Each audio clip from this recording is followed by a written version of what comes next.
coming of age journey for two women, one who's 25 at the beginning of her adult life and one who's 85 at the end of hers. Both these women have so much in common, and they are making choices on how to live life differently. But as I said, very different periods in their lives. One with perhaps more regret, one with everything in front of her, but perhaps with some paths that won't benefit a rewarding life.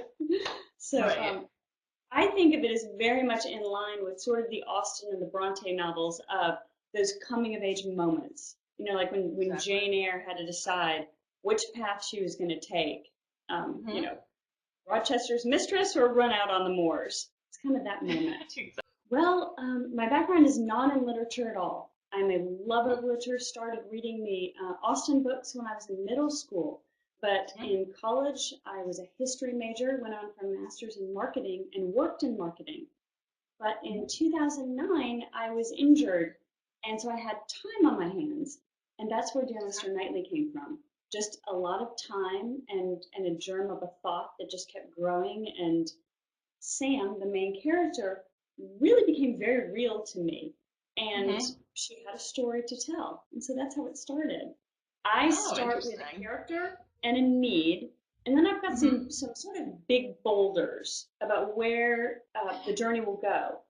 But all the little bits that fall into that story, they sort of come along as a pantster, but not a plotter. I like to relate, hopefully no one thinks this is gross, I like to relate my stories to the anatomy of a human. I have the bones, and then I go over and over, and I add muscles, and I add, circulatory system, and then I finally get to that outer lovely coat and hat. I like to write in the morning. I've got 3 kids, and so it doesn't always work out getting things going. I do like to write in the morning. The way I do things actually has changed a lot. When I wrote Lizzie and Jane, I got all of my great ideas running. But last year in the New York Marathon, I injured my leg, and I've been a rehabbing runner for a year now. So I don't get any of my good ideas running.